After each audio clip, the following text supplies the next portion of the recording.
Sa videong ito, halina't ating silipin ang mga pinakamagagandang bahay ng mga artista sa Pilipinas. Ngunit bago tayo magpatuloy, huwag kalimutan mag-subscribe at i-hit ang notification bell para updated ka sa mga bagong videos natin.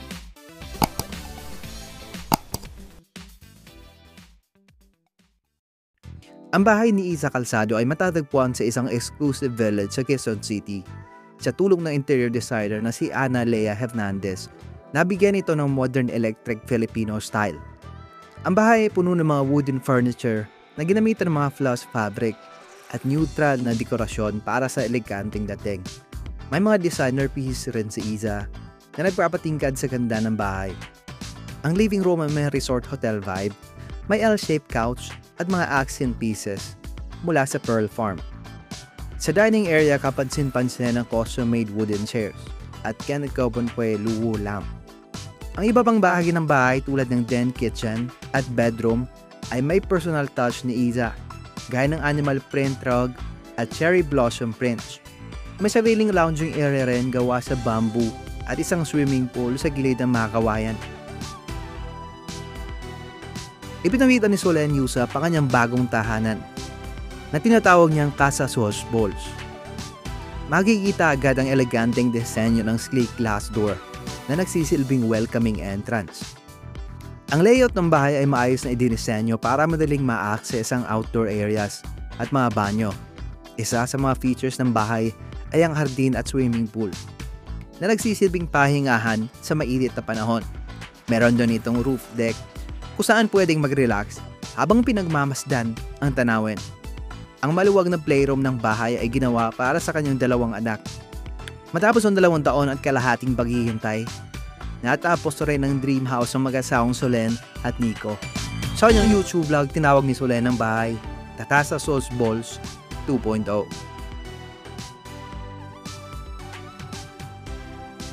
Ang bagong bahay ni Iya Villania ay may cozy at welcoming na disenyo na may kasamang malawak na playground para sa kanilang mga anak ni Drew Arellano. Ang layout ng bahay ay ginawa para sa bonding at relaxation ng buong pamilya. Sa kabila ng pagiging compact, ang bahay ay may modernong estilo. Malalawak ang bintana ng bahay at sliding doors. May open layout ang loob ng bahay kaya mas magaan at maaliwalas ang ambience. Gamit ang wood at concrete elements, nabalanse nila ang natural at industrial na estilo. Ang bagong bahay niya na Angel Locsin at Neil Arce ay may kahangahang wooden front door na idinisenyo ni Claude Tayag na may wave pattern na nagbibigay ng magandang impresyon. Sa loob, makikita ang isang stylish na sanitizing area. Ang kabuuang aesthetic ng bahay ay nagpapakita ng modern style na may halong artistic touches na sumasalamin sa kanilang personalidad. Maganda ang layout ng bahay dahil pinagsasama nito ang open space para sa mga gatherings at mga cozy corners. Ang kanilang dekorasyon ay balanse ng functionality at practicality pero elegante. Meron itong malalaking bentana at natural lighting na nagbibigay ng liwanag sa buong bahay. Moderno ang disenyo ng bahay at bagay na bagay sa lifestyle ni Angel at ni Neil.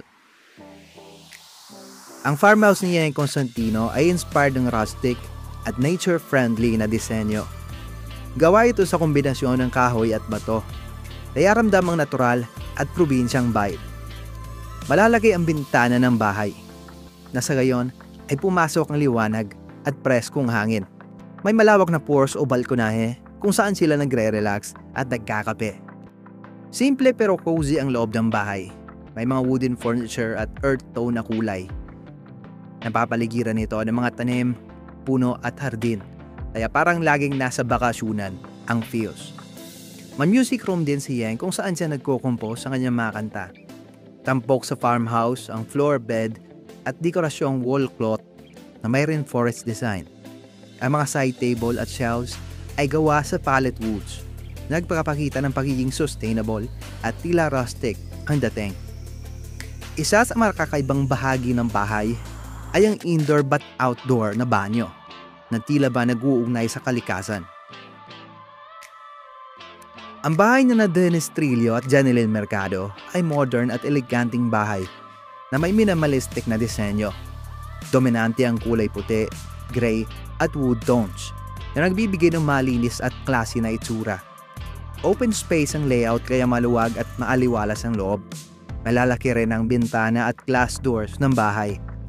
Mula sa kanilang balkonay makikita ang luntiang kapaligiran at malawak na tanawin. Ang preskong hangin at ganda ng view ay dagdag sa relaxing na ambience ng kanilang tahanan. Sa taas ng guest house ay merong roof deck na may 360-degree view. May modernong kitchen na fully equipped at cozy living area kung saan sila madalas magbanding bilang pamilya. Meron ding home gym at entertainment area na nababagita ng balanced lifestyle nila. Makikita rin sa bahay ang ilang personal na kagamitan at artworks na nagbibigay ng karakter sa bahay. Buong bahay ay tahimik, stylish at functional. Eksakto sa taste ng isang modern celebrity couple. Ang bahay ni Katrina Halili sa El Nido, Palawan ay bahagi ng kanyang 13 hektareng lupain na tinatawag na Katrina's Farm. Napapalibutan ito ng luntiang kagubatan, isang sapa at malawak na tanawin ng kalikasan. Ang bahay ay may country-inspired na disenyo na may malalawak na bentana at open spaces. Ang porch ay may rustic na disenyo na may trellis ceiling, pattern tiles at repurposed wood na railing. Sa loob, simple at elegante ang living area na may Nara floors at Capiz lighting. Ang kusina ay maliit ngunit functional. May wooden counter at mga vines bilang kortina. Ang guest bedroom ay may cunning color na teal. Simpleng kama at kortinang gawa sa katsa. Sa second floor, makikita ang master's bedroom at veranda na may tanawin ng bukirin na nagbibigay ng preskong hangin at tahimik na kapaligiran. Ang napakalaking mansyon ni Glyza de Caso sa Baler, Aurora ay may disenyo na pinagsama ang modernong arkitektura at lokal na inspirasyon. Ang exterior nito ay may malalaking haligi at malalawak na bintana. Sa loob, makikita ang mga kwartong may temang Griselda, Contessa at Sinta. Meron din itong swimming pool para sa kanyang mga bisita.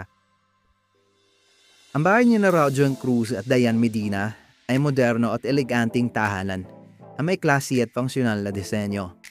Dominante ang puti, gray at wood accents na nagbibigay ng malinis at maaliwalas na ambience. Isa sa mga standout features ay ang grand staircase na may glass railing at eleganteng chandelier sa taas. Ang living area ay may high ceiling at malalaking bentana para sa natural lighting.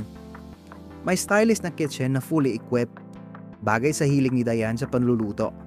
Sa taas, matatagpuan ang walk-in closet ni Diane na punong-puno ng designer bags, shoes, at kanyang mga outfits. May sariling gym din ang mag-asawa para mapanatili ang kanilang healthy lifestyle. Sa labas naman, may swimming pool na perfect para sa bonding, relaxation, at summer fun. Buong bahay ay refleksyon ng kanilang hard work, pagmamahalan, at modernong pamumuhay bilang isang pamilya. Ang bahay ng aktor na si Dominic Ochoa ay may tradisyonal na Filipino-Spanish na disenyo na may halang modernong detalye.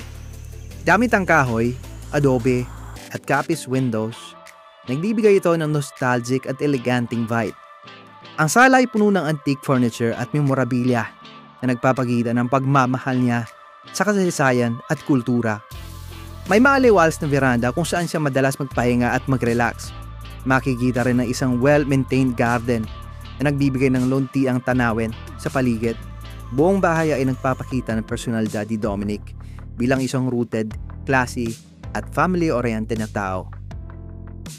Hindi rin magpapahuli ang aktor na si Gerald Anderson pagdating sa kanyang bahay. Ang bahay ay dinisenyo ng architect na si Noel Lardizabal Tugas na may modernong arkitektura gamit ang steel and glass.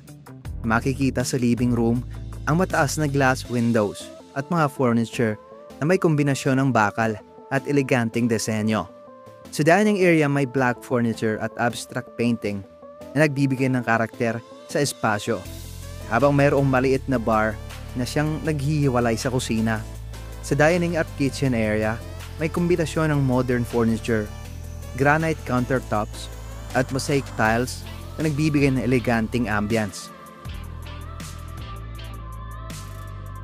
Ang summer house ni Pokwang sa Mariveles, Bataan ay isang 3 palapag na tahanan na itinayo bilang bakasyunan para sa kanyang pamilya.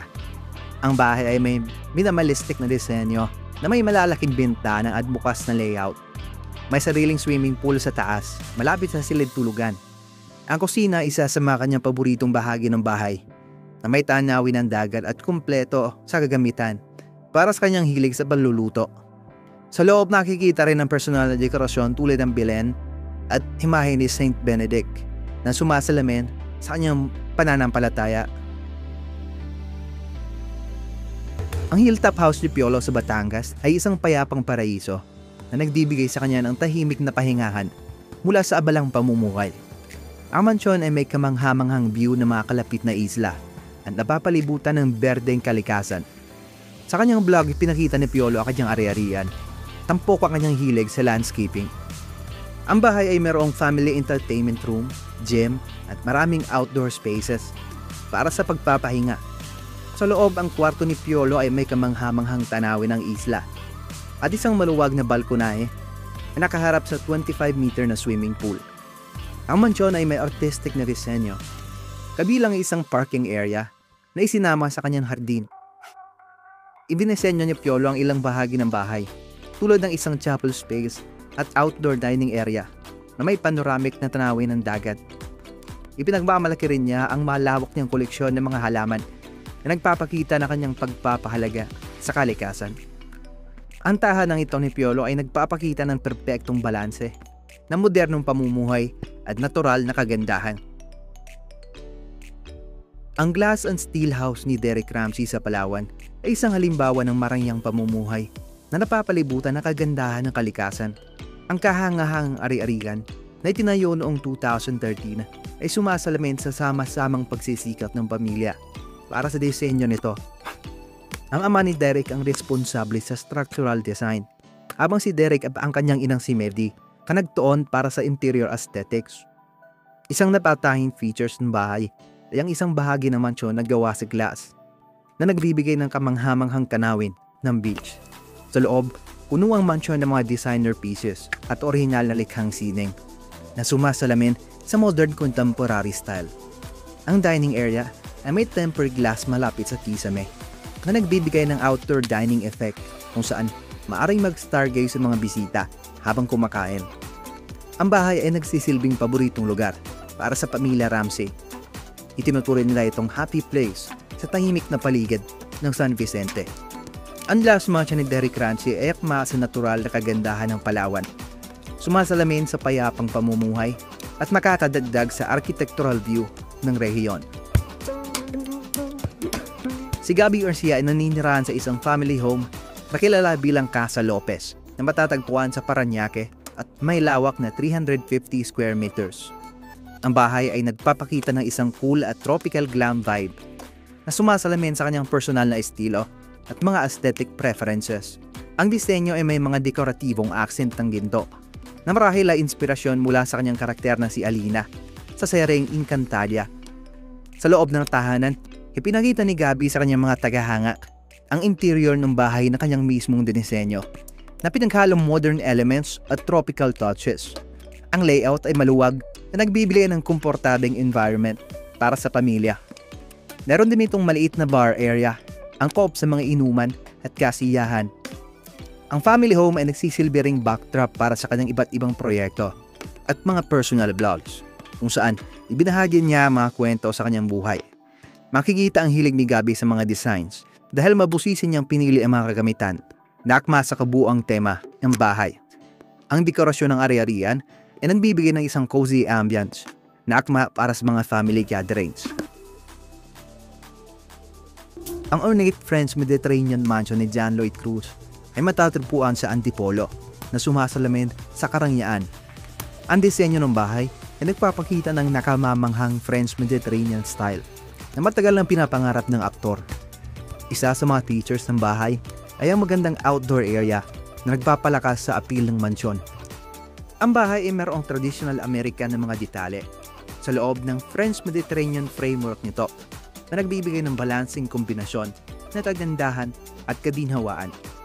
Upang maisakatuparan ng kanyang pangarap na bahay, Nakipagtulungan si Cruz sa mga arkitekto na sina Roland Andres at Danny Lucas na tumulong sa paghubog ng kanyang mga ideya upang maging isang structurally appealing na realidad.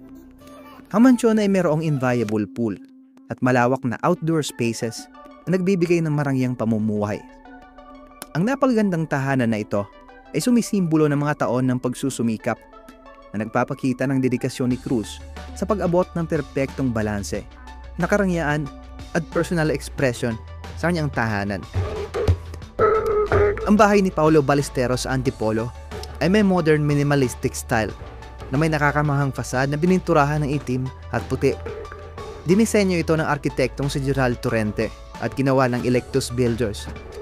Ang tatlong palapag na ari-ariya na ito ay may maraming malalaking bentana na kung saan tanaw ang magandang view sa labas ng bahay.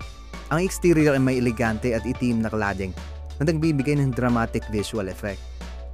Tuwing panahon ng Kapaskuhan, kilala si Paulo sa pag-transform ng kanyang bahay sa iba't ibang dekorasyon, kabilang ang isang higanteng gintong laso na nagpapakita ng bahay bilang isang malaking regalo. Ang bahay ni Alden Richard sa Laguna ay isang modernong 2-story mansion na matatagpuan sa isang exclusive village. Ang proseso ng renovation ng bahay ay tumagal ng humigit kumulang 10 months sa tulong ng isang arkitekto at interior designer. Tampok sa bahay ang mga open areas at may natural na light colors na lumimikha ng maaliwalas na atmosphere sa sala at dining area. Ang kusina ay may malawak na espasyo na dinisenyo ni Alden para sa kanyang lola na mahilig magluto. Sa ikalawang palapag, mayroong isang family den para sa bonding at pagpapahinga. Pati na rin ang isang maaliwalas na veranda na makikita ang magandang tanawin. Ang pribadong kwarto ni Alden ay may minimal na dekorasyon at tampok ang mga superhero figures. Ang bahay ni Slater Young na tinatawag na Skypad 2.0 ay isang bahay na pangarap ng marami dahil sa kanyang marangya at moderno mga disenyo. Isa sa mga features na talagang kapansin-pansin sa Skypad 2.0 ay ang 180-degree panoramic view ng skyline ng Cebu na agad na bumibighanay sa mga bisita, papasok pa lamang. Ang unang palapag ay may open living space para sa pamilya at mga social occasions. Ang mga napiling disenyo ni Slater sa loob ng bahay ay kombinasyon ng practicality at style, gamit ang matitibay na kagamitan na akma para sa pamumuhay ng pamilya. Ang kusina ay may mataas na kalidad ng mga cabinet na may soft close mechanism na pinili dahil sa tibay at magandang disenyo nito. Ang flexible na mini lounge area ay dinisenyo para sa iba't ibang gamit, kabilang ang pagtatrabaho o pagpapahinga pagkatapos ng mahabang araw. Ang mga kwarto sa ikalawang palapag ay nakaposisyon upang masulit ang magandang tanawin, kaya naman ito ay napakagandang lugar para sa pagpapahinga. Paboritong lugar ni Yam ang banyo, na may panoramic view habang napapanatilian nito ang kinakailangang privacy. Sa gabi, ang Skypad 2.0 ay nagiging isang dream place kumbaga, na pinalamutian ng ambient lighting na nagpapatingkad sa ganda ng paligid. Ang mansyon ni Coco Martin ay isang kahanga-hangang halimbawa ng karangyaan at modernong kagandahan. Bilang isa sa pinakamatagumpay na aktor sa Pilipinas, itinuturing ni Coco ang kanyang tahanan bilang isang mahalagang tagumpay sa kanyang karera. Habang ginagawa ang kanyang bahay, ay pinili ni Coco na tumira rito. Isang kapansin-pansing features ng bahay ay ang paunahing pinto na may palamuti ng fish artwork na likha ng national artist na si Abdul Maril Imao. Sa loob ng mansyon ni Coco, matatagpuan ng isang minibar, gym at isang open kitchen na nagpapakita ng minimalistic style. Meron ding mga special rooms ang bahay ni Coco, kabilang ang isang prayer room na may golden cross mula pa sa Roma. Sa ibang bahagi ng kanyang tahanan, pinakapaborito ni Coco ang gazebo na matatagpuan sa kanyang hadtim na inilarawan niya bilang kanyang paboritong lugar. Pinaharap niya ang tema ng mansyon na parang isang resort na layuning lumikha ng nakaka-relax na ambience kaysa sa isang hotel-like atmosphere. Ang bagong mansyon ni Catherine Bernardo na matatagpuan sa Antipolo ay isang makabagong obra ng arkitektura na dinisenyo para sa comfort at luxury. Ang tahanan ay may mga natatanging pasilidad, kabilang ang elevator, slide at arcade para sa entertainment. Kaya naman itinuturing itong dream house para sa aktres at sa kanyang pamilya. Si Manny Pacquiao ay nagmamayari ng tahanga-hanga mansyon na matatagpuan sa General Santos City. Ang maranyang tahanang ito ay tinatayang nagkakahalaga ng humigit kumulang 2 billion pesos. Ang mansyon ay may maluwag na sala at dining area na dinisenyo para sa comfort at elegance. Bukod dito, mayroong isang hall of portraits na nagpapakita ng mga achievements at memories ng pamilya. Isa sa mga natatanging features ng mansyon ay ang indoor shooting range na nagpapakita ng interest ni Pacquiao sa sports at precision. Ang ari-arian ay may front yard na puno ng mga bulaklak na napakadagdag sa aesthetic appeal nito. Dagdag pa rito, meron din itong swimming pool na nagbibigay ng luxurious ambience para sa relaxation at entertainment. Si Manny Pacquiao at ang kanyang pamilya ay nagmamay-ari rin ng iba pang mga ari-arian bukod sa mansyong ito na meron sa Sarangani, sa LA at Forbes Park. Ang mansyong ito ni Manny ay sumasalamin sa marangyang pamumuhay na naitayo ni Pacquiao mula sa kanyang matagumpay na karera sa boxing at iba pang negosyo. So yun ang mga pinakamagagandang mga mansyon ng ilan sa ating mga Pinoy celebrities. Kayo ba, anong masasabi nyo sa mga ari-ariang ito? I-komento lamang ang opinion nyo sa ibaba.